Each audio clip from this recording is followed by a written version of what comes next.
ఈరోజు బడ్జెట్లో మొత్తం బడ్జెట్ చదివితే స్కామ్లను మరిపించిండ్రు, స్కీమ్లను మరిపించిండ్రు, స్కామ్లను తెరలేపిండ్రు.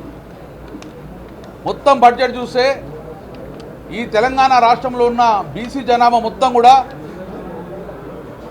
42% రిజర్వేషన్లతో పాటు మాకు ఇస్తాన బడ్జెట్ ప్రతి సంవత్సరం 20,000 కోట్లు ఇస్తాన్నారు కదా, సుమారు 60,000 కోట్లు రావాలి ఈ బడ్జెట్లో పెడతారు కావచ్చు అని చెప్పి చాలా ఎదురు చూశారు.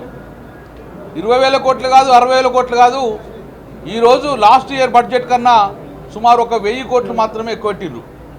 12,500 కోట్లు పెట్టి మా యొక్క బీసీల యొక్క గొంతును కోసింది ప్రభుత్వం. ఎదురు చూసినాం, పెద్ద మోసం చేసిండ్రు మాకు. ఈరోజు కళ్యాణ లక్ష్మితో పాటు తులం బంగారం వస్తుందని భావించారు. కానీ ప్రభుత్వ దృష్టిలో తులం బంగారం అంటే గోల్డ్ కాదు, తులం బంగారం అంటే సమ్మక్క సారకిచ్చే బెల్లాన్ని బంగారంగా భావించుకోమని చెప్పేసి ఈరోజు మా చెవులో పెద్ద పోవెట్టింది. వల్ల తెలంగాణ ఉంటుంది సమ్మక్క సారక్క బెల్లాన్ని కూడా ప్రసాదాన్ని మేము బంగారం అంటాం. అంటే ప్రభుత్వం ఏంటంటే ఈ సమ్మక్క సారక్క బెల్లం మేము బంగారం భావించుకోరికి బంగారం పెట్టమని చెప్పేసి ఈరోజు బడ్జెట్ తీసే పరిస్థితి వచ్చింది. ఈరోజు ప్రభుత్వం ఒక డొల్లాతనం క్లియర్ కనబడది.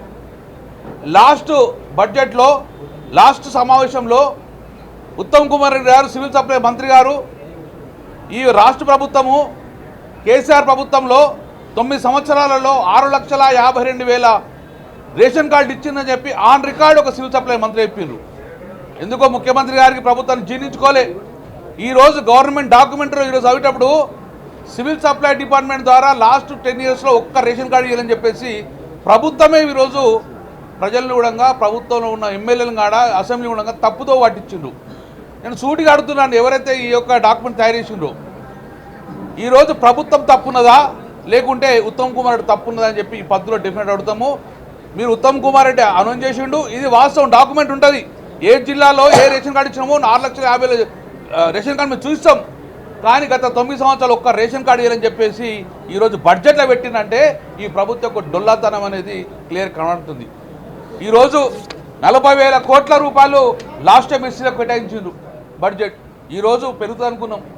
ఆ రోజు దళిత బంధు ఇస్తానడు ఇయలే, కానీ ఈరోజు 11,700 కోట్ల రూపాయలు పెట్టి ఎస్సీలకు కూడా ఈరోజు మొత్తం కూడా బడ్జెట్ కోసేసారు.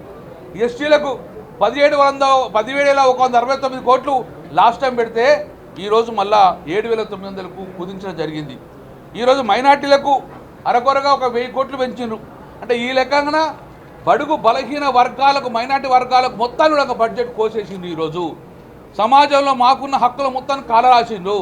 మా బడ్జెట్ పెంచుతాన్నారు కానీ మొత్తం బడ్జెట్ తగ్గేసి సంక్షేమానికి మొత్తాన్ని కూడా ఈరోజు పాత చేసే పరిస్థితి వచ్చింది. కాబట్టి నా జీవితంలో ఇంత బడ్జెట్ ఎస్కలేషన్ ఉంటుంది, పెరుగుతూ ఉంటుంది, కానీ మొత్తం బడ్జెట్ని కోసేసి మా బీసీ సమాజాన్ని గొంతు కోసిండ్రు.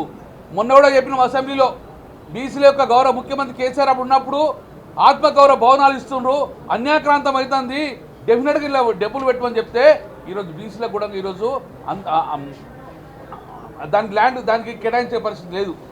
ఆత్మగౌరవ భవనాలు కూడా కట్టకపోతే ఆ భూములు కూడా తీసుకునే పరిస్థితి వచ్చింది. కాబట్టి బీసీల మొత్తం కూడా కాలాలు ఉన్నాయి. కాబట్టి తప్పక ఏ బీసీ నిరాంతరం మీరైతే గద్దెనెక్కించారో అదే బడుగు బలహీన వర్గాలు డెఫినెట్గా మీ గద్దె తీసుకు ప్రయత్నించాము.